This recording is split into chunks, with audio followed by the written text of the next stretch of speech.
जय माता दी। आज मैं आपके साथ शेयर करने वाली हूँ श्री वैभव लक्ष्मी व्रत कथा। और ये कथा इस प्रकार है। कमला बेहद सुशील और संतोषी प्रवृत्ति की स्त्री थी। वह भगवान विष्णु की सच्ची भक्त थी। अपने पति सोहनलाल के साथ गांव में रहते उसने और उसके परिवार ने सदा दुख ही झेले थे। तब पति पत्नी ने आपस में सलाह की और अपने बच्चों को लेकर एक बड़े शहर में आ गए। शहर में आकर सोहनलाल ने एक ढाबा खोल दिया, जिससे अच्छी आमदनी होने लगी। यह सब श्री नारायण जी की ही कृपा का फल था, जो कमला के आराध्य थे।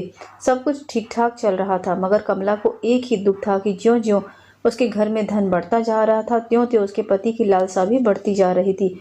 उसने अपने कमाए धन को जुए, सट्टे और लॉटरियों में लगाना शुरू कर दिया था।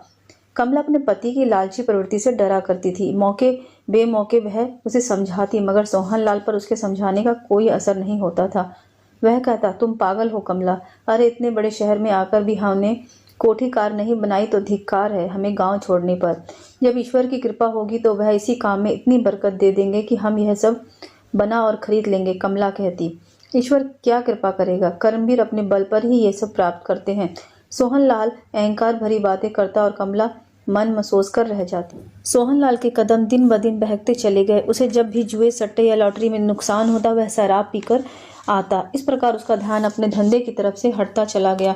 जो ढाबा कल तक फायदे में चल रहा था वह धीरे धीरे नुकसान देने लगा। इसी गम में कभी कभी सोहनलाल दिन में भी शराब पी लेता था, जिस कारण उसकी दुकान पर ग्राहकों का आना और भी कम हो गया।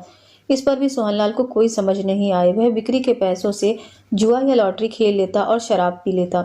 घर में पैसा देना उसने बिल्कुल बंद कर दिया। कमला पैसों का जिक्र करती तो वह काम मंदा होने का बहाना बना देता। ढाबे का सारा सामान एक दुकान से उधार आता था। जब दुकानदार को उसके जुए की लत और शराब पीने का पता चला तो उसने भी उधार देना बंद कर दिया। ढाबे के कारीगर भी पैसा न मिलने के कारण काम छोड़कर चले गए। नतीजा यह हुआ कि ढाबे में ताला पड़ गया। अब तो घर में फाका होने लगा। अब सोहनलाल काम धंधे की तलाश के नाम पर सुबह घर से निकल जाता और शाम को ना जाने कहां से शराब पीकर लौट आता था। घर में 2 मासूम बच्चे और कमला भूख से बिलखते रहते थे। उस दिन तो कमला आस पड़ोस से मांगकर बच्चों का पेट किसी प्रकार भरती रही, मगर आज तो पड़ोसी ने भी नजरें फेर ली। आखिर कोई कब तक किसी पर दया कर सकता है। रात होने पर बच्चे भूख से बिलख बिलख कर सो गए। नशे में धुत सोहनलाल भी आकर सो गया और बेचारी कमला घर में बने मंदिर के सामने बैठी रात भर आंसू बहाती रही। उसका हृदय बार बार कह रहा था कि हे नारायण जी, यह मुझे किस पाप की सजा दे रहे हैं आप। प्रभु, मेरे परिवार पर आए इस संकट को टालो। आज मेरे बच्चे भूख से बिलखते हुए ही सो गए। मेरा पति पथभ्रष्ट हो चुका है। हे लक्ष्मीपति, रक्षा करो, मेरे पति को सद्बुद्धि दो। इसी प्रकार विनती करते हुए कब सो गई उसे स्वयं ही पता नहीं चला। सुबह जब उसकी आंख खुली तो उसने देखा कि बच्चे सोए पड़े हैं, पति नहा धो रहा है। कमला से उसकी नजरें मिली तो उसने सिर झुका लिया, फिर कपड़े पहनकर खामोशी से बाहर चला गया। कमला हाथ मुंह धोकर फिर से अपने नारायण जी के मंदिर के सामने जा बैठी। चेहरा घुटनों पर टिका लिया और सोचने लगी कि क्या करूं। बच्चे उठकर नाश्ता मांगेंगे तो क्या जवाब दूंगी। तभी दरवाजे पर दस्तक हुई। सहमी हुई सी वह दरवाजे तक पहुंची और दरवाजा खोला तो देखा कि एक साधु को अपने सामने खड़ा पाया। कुछ भिक्षा दे बेटी, साधु ने कहा। बाबा, मेरे घर में तो अन्न का एक भी दाना नहीं है, पास में एक फूटी कौड़ी तक नहीं है, आपको क्या दूं। कहकर वह रो पड़ी। बेटी, तेरे घर में धन पड़ा है, अब तू दुखी है। साधु ने कहा, धन मेरे घर में? बाबा, अब क्यों मुझे अभागी का उपहास कर रहे हैं? मैं सच कह रहा हूँ बेटी। अपने घर की दीवार पर टंगी नारायण जी की तस्वीर के पीछे देख। माँ, तेरा पुराना बटुआ पड़ा है जिसमें कुछ धन है। और सुन, यदि बच्चों को पिता से कुछ लेना हो तो उसे माँ को मनाना चाहिए। माँ स्वयं पिता को मना लेती है। यह ले। साधु ने अपने झोले में से एक पुस्तक निकालकर कहा, यह माँ वैभव लक्ष्मी की व्रत कथा की पुस्तक है। तू माँ लक्ष्मी की शरण में चली जा। माँ तुझे अवश्य ही कृपा करेगी और तेरा धन धान्य से घर भर जाएगा। माँ वैभव लक्ष्मी की पुस्तक हाथ में आते ही कमला के शरीर में जैसे नई शक्ति भर आई। वह बोली, बाबा, क्या सचमुच माँ वैभव लक्ष्मी मेरी दरिद्रता दूर कर देगी? बेटी, जहाँ वैभव लक्ष्मी की कृपा होती है वहाँ दुख दरिद्रता निवास नहीं करती। तो पुस्तक में लिखी विधि के अनुसार माँ का व्रत कर, तेरा उद्धार होगा। नारायण नारायण। कमला तो अपनी सारी सुध बुध भूलकर पुस्तक के पृष्ठ पलटने लगी। अचानक उसके मन में आया कि यदि घर में धन है तो बाबा को खाली हाथ नहीं भेजना चाहिए। मैं अभी उन्हें कुछ दे देती हूँ। ऐसा सोचकर जैसे ही उसने नजरें उठाई तो अवाक रह गई। अभी क्षण भर पहले ही तो साधु बाबा उसके सामने खड़े थे, मगर अब तो वहां दूर दूर तक उनका पता नहीं था। मगर नारायण नारायण के शब्द अभी भी उनके कानों में गूंज रहे थे। कमला हतप्रभ सी रह गई। तो क्या नारद जी मेरे नारायण का संदेश लेकर आए थे? जरूर यही बात है, सोचती हुई कमला तेजी से पलटकर भीतर आई और दीवार पर टंगी नारायण जी की तस्वीर के पीछे देखा तो सचमुच वहां एक पुराना पर्स पड़ा था। कमला ने उसे खोलकर देखा, उसमें 100 के 5 नोट निकले। खुशी के मारे उसके चेहरा दमकने लगा, एक नया उत्साह और फुर्ती आ गई उसके शरीर में। जल्दी जल्दी उसने स्नान किया और पुस्तक पढ़ने बैठ गई। पुस्तक में सबसे पहले उसने व्रत के नियम पढ़े और यह पढ़कर तो उसकी खुशी का ठिकाना ही ना रहा। माँ वैभव लक्ष्मी का व्रत शुक्रवार से आरंभ किया जाता है। यह संयोग ही था कि उस दिन शुक्रवार ही था। उसने स्नान आदि से निर्भीत होकर नारायण जी के सामने ही संकल्प लिया कि वह माँ वैभव लक्ष्मी के 21 व्रत करेगी। उसके बाद वह बाजार गई और खाने पीना और पूजा का सामान लेकर आ गई।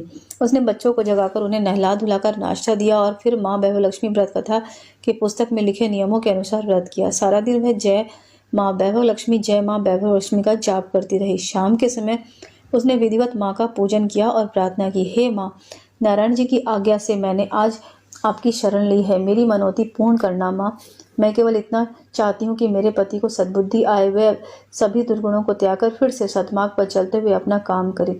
जय माँ वैभव लक्ष्मी, जय माँ वैभव लक्ष्मी। व्रत कथा कहकर उसने बच्चों को चूरमा का प्रसाद दिया, अपने आस पड़ोस में बांटा, फिर पति के इंतजार में पलके बिछाकर बैठ गई। रात 8 बजे उसका पति आया। कमला को यह देखकर सुखद आश्चर्य हुआ कि आज वह नशे में नहीं था। कमला, आज तो चमत्कार हो गया, ईश्वर की कृपा से कल से ही मेरा ढाबा फिर से चालू हो जाएगा। आज लाला ने स्वयं बुलाकर कहा कि यदि मैं शराब और जुए की लत छोड़ दूं तो वह मुझे फिर से आटा दाल आदि उधार दे देगा। और कमला, मैंने आज से ही कसम खा ली कि मैं जीवन में कभी भी शराब और जुए की तरफ नहीं देखूंगा। यह सब तुम्हारे शुभ कर्मों का ही चमत्कार है। नहीं स्वामी, यह सब माँ वैभव लक्ष्मी का चमत्कार है। माँ वैभव लक्ष्मी का चमत्कार? हाँ स्वामी, अब हम सब माँ वैभव लक्ष्मी की शरण में हैं। आज मैंने माँ वैभव लक्ष्मी का व्रत रखा है। माँ वैभव लक्ष्मी की सभी का मनोकामनाएं पूर्ण करती है। एक बार माँ जिससे प्रसन्न हो जाती है उसके जीवन में कभी भी दुख और दरिद्रता की छाया नहीं पड़ती। मगर तुम्हें यह सब बताया किसने? मेरा मन रोमांचित हो रहा है। कमला, मुझे सब कुछ बताओ। आओ स्वामी, आओ, आप भी पहले माँ का आशीर्वाद ले। कमला उसे मंदिर के समीप ले गई। एक चौकी पर श्री यंत्र के समक्ष माँ वैभव लक्ष्मी की ज्योत अभी भी जल रही थी और जल के पात्र में रखी कटोरी में घर का आखिरी गहना कमला की नाक के सोने का कील पड़ा था। सोहनलाल जैसे ही माता की ज्योत के समक्ष आया, उसकी आंखों से अविरत अश्रुधारा बह निकली और हाथ जोड़कर वह बोला, हे माँ वैभव लक्ष्मी, मैं लोभ में फंसकर पथभ्रष्ट हो गया था। मैं बिना मेहनत किए ढेर सारी दौलत पा लेना चाहता था। मैं समझ गया कि माँ, आपने मुझे मेरे लालच का ही दंड दिया है। हे माँ, अब मैं अपने परिवार सहित आपकी शरण में हूँ, हमारा उद्धार करो। हे माँ, मैं आज से ही संकल्प करता हूँ कि अपनी पत्नी के साथ आपके व्रत को करूंगा। फिर दोनों ने मिलकर माँ वैभव लक्ष्मी का प्रसाद ग्रहण किया। दूसरे दिन सोहनलाल ने अपनी दुकान को झाड़ पोंछ कर साफ किया और उसके पुराने कारीगर भी वापस आ गए और दोपहर होते होते ढाबा पहले की भांति चलने लगा। इसके बाद जब शुक्रवार आया तो पति पत्नी ने मिलकर माँ वैभव लक्ष्मी का व्रत किया। इस एक सप्ताह में सोहनलाल के घर की स्थिति तेजी से सुधरने लगी। अब सोहनलाल ने लोभ लालच त्याग कर सब कुछ माँ की मर्जी पर छोड़ दिया। इसी प्रकार 21वां शुक्रवार आया तो दोनों ने अपने सगे संबंधियों को बुलाकर कथा कही। 7 कन्याओं का पूजन कर उन्हें भोजन कराया और उन्हें वैभव लक्ष्मी व्रत कथा की एक पुस्तक भेंट की। इसके अतिरिक्त उन्होंने 101 प्रतियां सभी श्रद्धालुओं में भी बांटी। उसी दिन उन्होंने संकल्प लिया कि हम उम्र भर निष्काम भाव से माँ वैभव लक्ष्मी का व्रत करते रहेंगे। बोलो माँ वैभव लक्ष्मी की जय। कथा के बाद माँ से इस प्रकार प्रार्थना करनी चाहिए, हे माँ, जिस प्रकार आपने कमला के मन की मुराद पूरी की, ऐसे ही मेरे सभी भक्तों की मन की मुरादें पूरी करना। अपनी शरण में आए की रक्षा करना, सबको सुख समृद्धि धन धान्य और संतान देना। और इस प्रकार वैभव लक्ष्मी की व्रत कथा समाप्त हुई।